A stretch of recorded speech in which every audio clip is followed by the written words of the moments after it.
Good day everyone, Dr. Blob here. Today I will fulfill my promise and tackle the... One second please.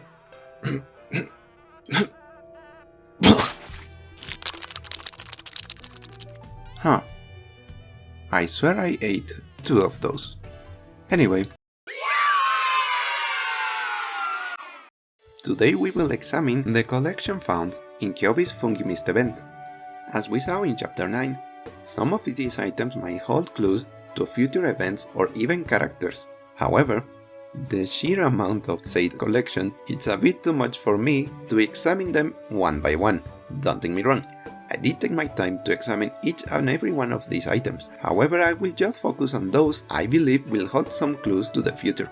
Otherwise, this video will be at least an hour long, and personally, I don't think everyone has time for that.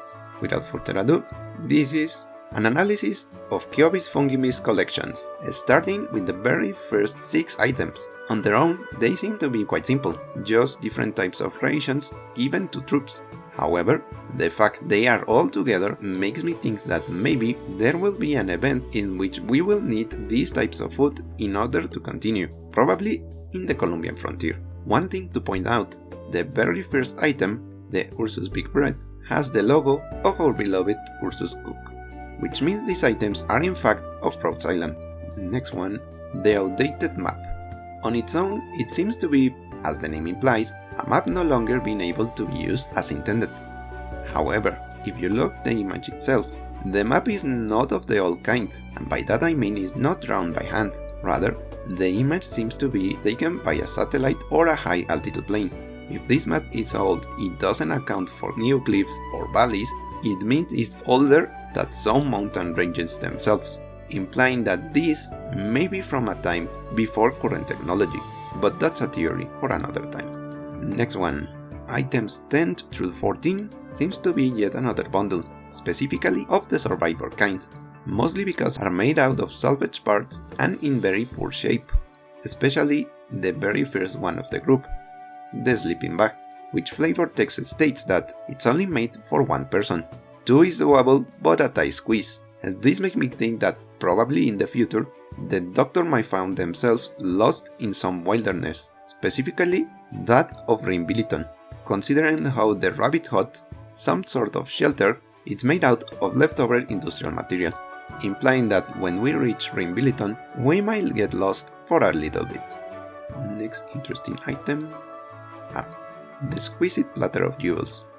I found this one interesting because of the text, which implies that in Sargon, the crown prince are not born into the role, but rather they earn their place via city-state tributes. This helps me to understand 2 things. 1. Why was the antagonist from the Rainbow Six event so desperate to gain power? Clearly he didn't care for his own town, yet he wanted an army. Now we know, he wanted said army in order to get the tributes necessary to become a prince. On the other hand, I think this might be the reason why Spot will be relevant in the future of Sargon. Next one, the demonic golden statue. Let's be honest, it's just Cthulhu. It is a 1-to-1 replica to the idol described by H.P. Lovecraft in his books, but now the question is there an actual Cthulhu in this East of Terra? We do know of the existence of Abyssal terrors, and the Church of the Deep who praise them, but the very leader, or rather their god, could be the very Cthulhu? And if it is, did Skadi just kill Cthulhu? Next one, Blood Diamond. Besides the obvious reference to the movie, what gets my attention at first is the place where it is found in, Bolivar, implying that this will be yet another reason for the conflict to be exacerbated.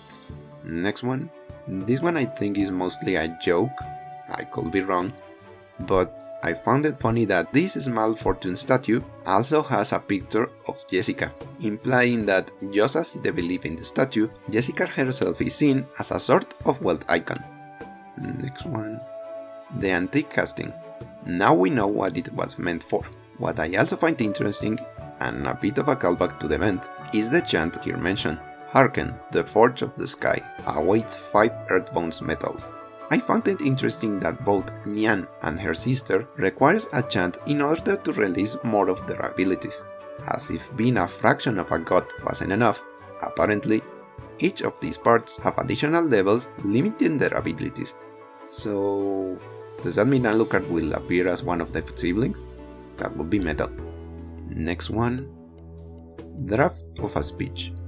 She was a little nervous, a little worried, but still remained resolute. When the microphone was turned on, her long ears quivered slightly. This one is very interesting.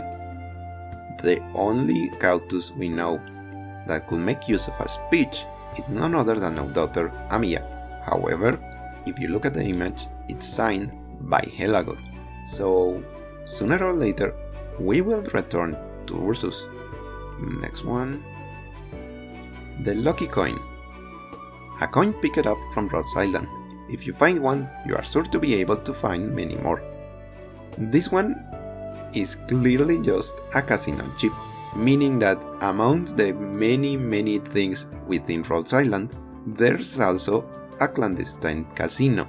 So maybe there will be an event in which we will spend some LMD testing our luck in the tables.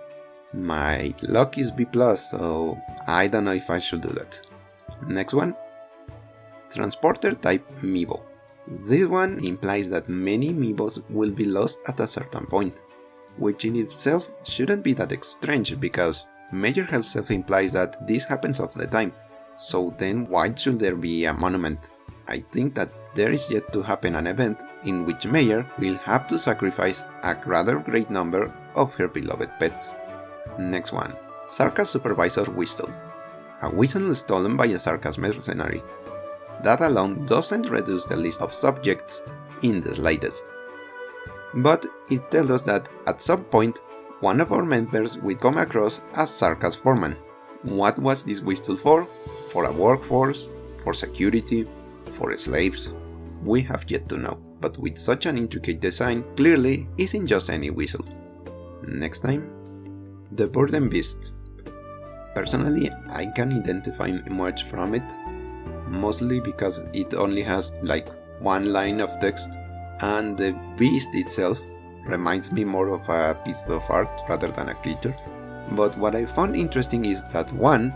The very act of seeing the beast is enough to get you depressed, and 2. It seems to be on sale. Next one. Fragmentation Mine. We might have seen the reason why such a device is planted in Rhodes itself. The very last thing we saw happened in Chapter 9, with these mines being planted in order to prevent a future invasion. Next one. The Self-Defense Handbook. I don't think it's gonna be that important, I might be wrong, but personally I found it interesting, or rather quite nostalgic, because books with audio cassettes were quite popular back in my day. Yes, I am that old. But still, it is interesting to see such an old-fashioned thing. Next one. Livestock Excrement. Something like this is effective for sapping the morale of your enemies. Help. Implying that this also sucks the morale of whoever is using it. So, while not too important in appearance, I think this is the very excrement of the depressed Boredom Beast we just saw. The question is, why this device, which seems so important, is a regular item, while the beast itself is a rare one. Next. The Abyssal Weird Mask. Back then, we didn't know much about the Abyssal horrors. Now it is clear this is related to them. The question is it related to the Abyssal horror themselves or to the Church of the Deep? We will just have to wait and see. Next one. The Godmother's Token. A laurel of bones, the token of Sicilian noblewoman. The symbol of order will smooth the turbulence of all desires, for conflict is not allowed. Genuine or counterfeit, it still demands you to kneel. This is clearly a symbol of authority of Siracusa, probably used by a mediator between Sicilian families. However, what I found interesting is the word genuine or counterfeit, implying that either this item is fake or the person using it is pretending, and with Texas implying that she wants to go back to Siracusa, we might get to see what this item is about in a shorter future. Next one. Acid Originium Slug. Honestly, I am just happy we don't have to deal with these things anymore. These were the bane of my existence back at the beginning of the game. but what we can see in the text is that these can also be used as projectile weapons.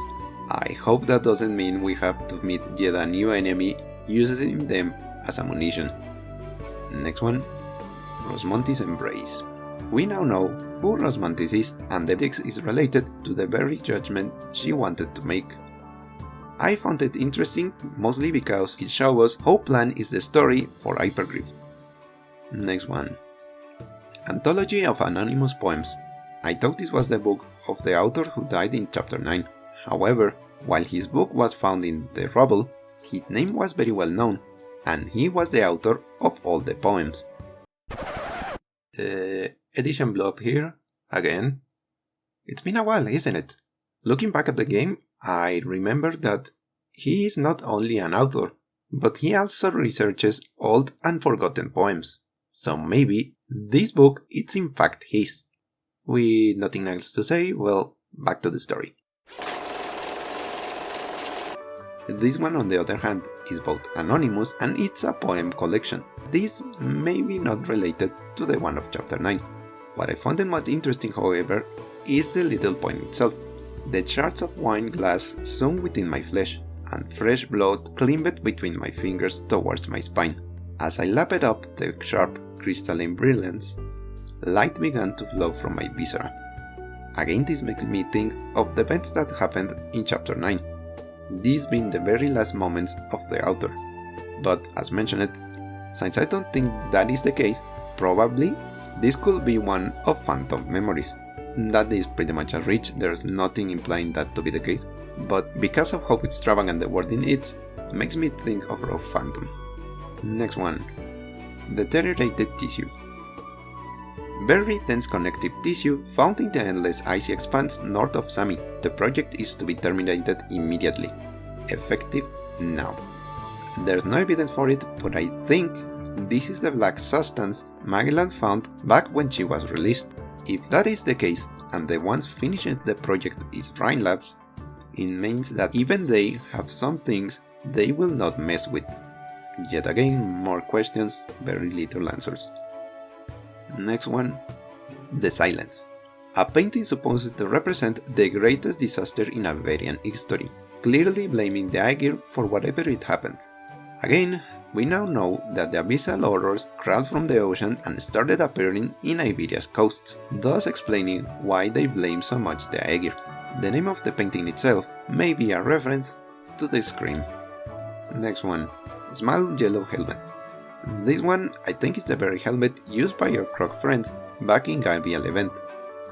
Same thing, but this time with the allies we had in the Rainbow Six event. Next one, the one-armed chainsaw. I think this is the case of two references in just one item. The color and style used in this book makes you think in Chainsaw Man, the renowned manga. Yet the story of revenge of the one-armed chainsaw may be a reference to the Evil Dead series. Next one, Gear Type Exoskeleton. This one seems quite archaic in comparison to the ones we have seen other operators use. However, this one is wondering how are they powered. Clearly the ones used by Vulcan and Vermeil are powered by Originium, but if that is the case, then why are they wondering how to power this one? Does it imply that this one is even older? Next one, Corroded Silver Lance. This one I think is interesting. It mentions a mountain warrior, one who is supposed to live in memory. Also, because of the fireworks mentioned, it is probably that this is yet another of Nian's siblings. Also, I have no proofs for it, but the whole text gives me very big Odin vibes. The one from the games, not from mythology.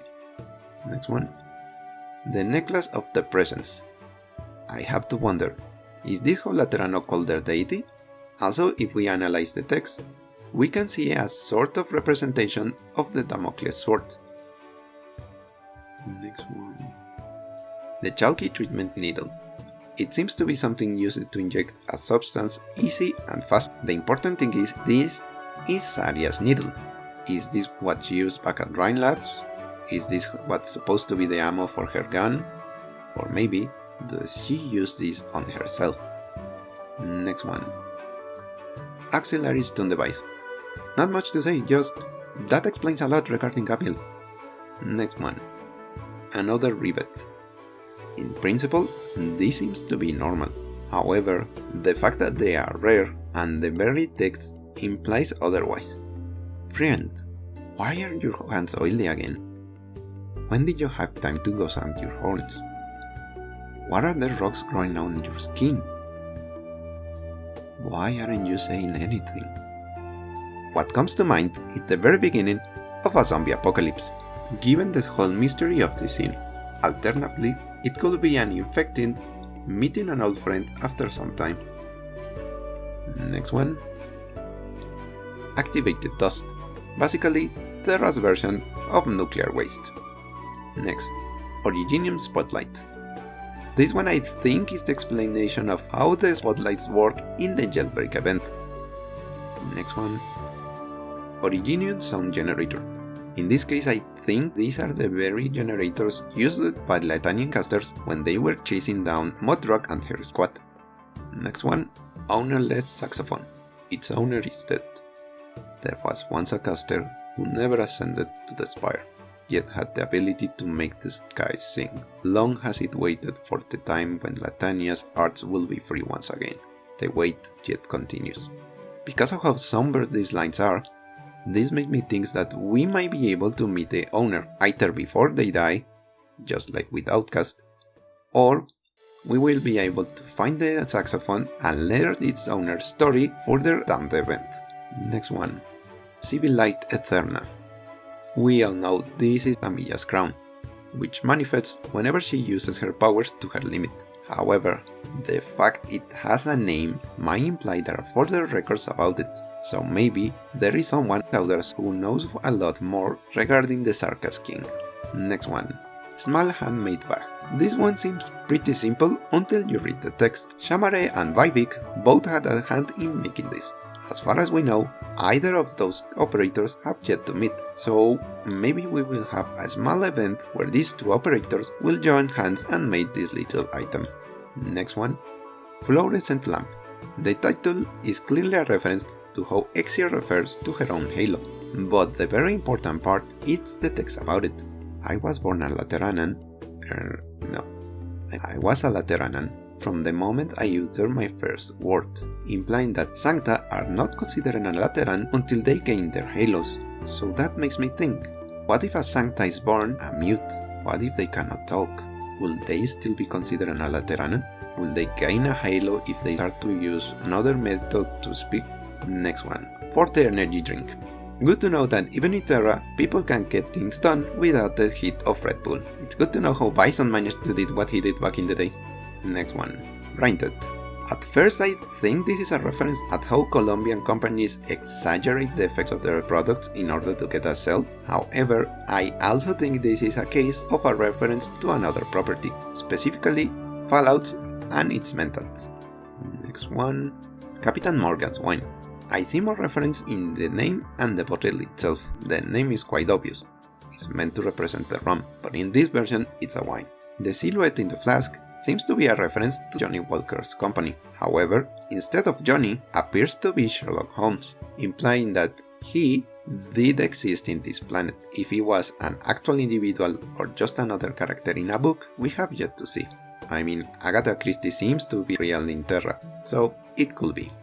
Next one is the Royal Liqueur. This one is interesting because it is the first item we know it comes from Gaul, but the interesting part is the place of production is now a part of Litania, but the technique has been lost. Why would they have to point out the place? I think that once we reach Litania, we might be found ourselves in a situation that might end with us regaining the technique to make this wine. Next one. Psychedelic Treasure Map. Alongside the blood-stained flyer makes me think these are related to the so-called Castle of Dreams, the very realm Iris and Vena come from. Supposedly this was made by someone who managed to get into the castle yet managed to get out, yet they were no longer in a sane state of mind. Next one. The Glorious Craftsman's Bag. For starters, it's not a bag, it's a box, yet I cannot see clearly what's supposed to be inside. However, the important part is on the text. Only when drinking cheap booze does Mechanist remember that he is flesh and blood, not the embodiment of a physical property. We now know who Mechanist is, and we also know he firmly believes in Teresa's vision, so this means that now he sees himself more as part of a said vision more than an individual. That would explain much of his talk with W. Next one. Logos Bone Pen. Every stroke made by this crazed but masterful circus caster can be considered some form of Originium art. Watching is prohibited, questions are prohibited, understanding is prohibited. We know that Logos' art revolves around changing the memories of his foes, but we had yet to see how he does this, so I think that he needs to write down whatever change he needs to make in said memories, implying that this pen might also serve as his very wand. Next one. Basil of Unlimited Refills. I don't see much information either on the Basil itself or in the information given, but I find it strange that the liquid is red. Is it blood, juice, wine? I don't know, but I found it interesting that such a simple looking thing is also regarded as a rare item. The next two, the left and right coconut shells, both and the event in which we could find them, are a clear note to Monty Python's and the Holy Grail, even including some lines regarding to some scenes in the movie. Next one. Reversed Pocket Watch. Again, an item from a time long before current, yet apparently even more technologically advanced than anything we have seen yet. Is this relevant to the story, or is it just like the beer dispenser from Vigilio? Next one. Handgun.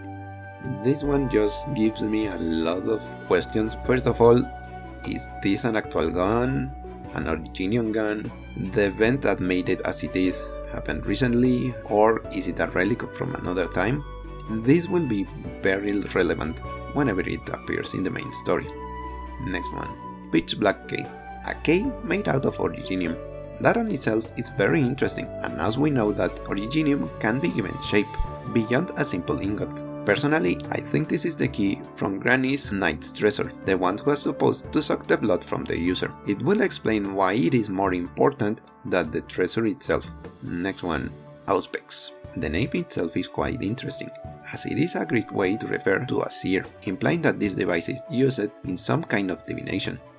Also, it is made by a mysterious society in Colombia, so apart of having unscrupulous companies of varying types, Colombia also have their version of the Illuminati. Next one. An old refrigerator. The text is a clear reference of Indiana Jones and the Kingdom of the Crystal Skull. Personal refugee. Again another reference to Fallout, another show of how the companies in Colombia are just creating whatever the heck they come with and see how to sell it to the public. Honestly, I don't think they could be that effective in case of a catastrophe. We will have to wait and see. Next one. Void Field Capacitor, a mysterious device of unknown origin. Found in a Rhode Island's warehouse, does not require Originium for its power supply. When activated, it generates an invisible barrier around the user.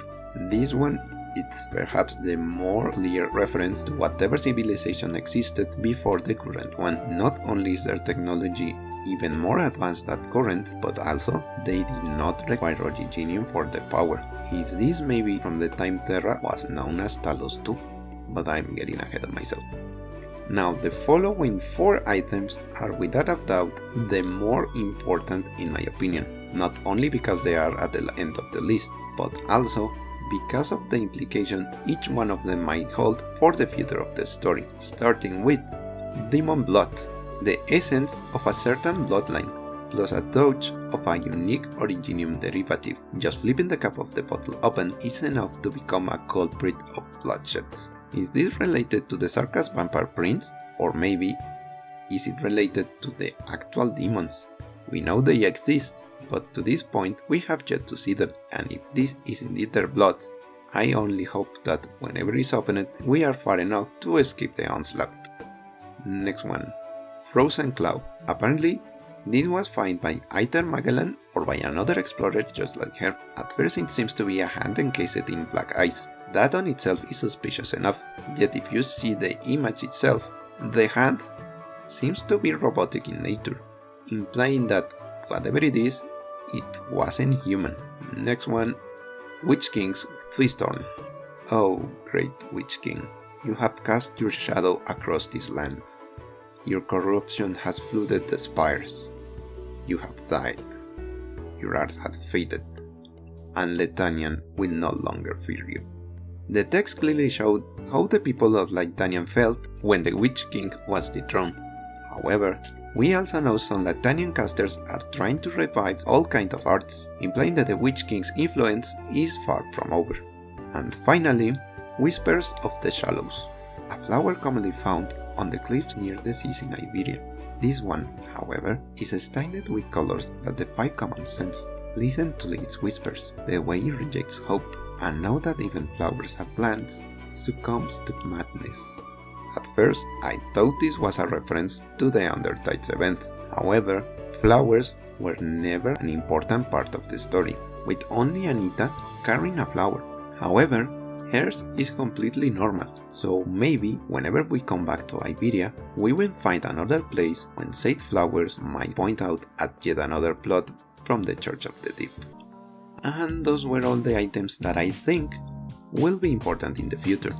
Personally, and I don't get tired of mentioning this, we know Hyperglyph have an idea of how they want to end the story, but the fact that they even have planned out all the events that will happen in the way there, it's what makes me love the game so much, because we are not going around in the dark. There is a proper goal, we just can't see it yet.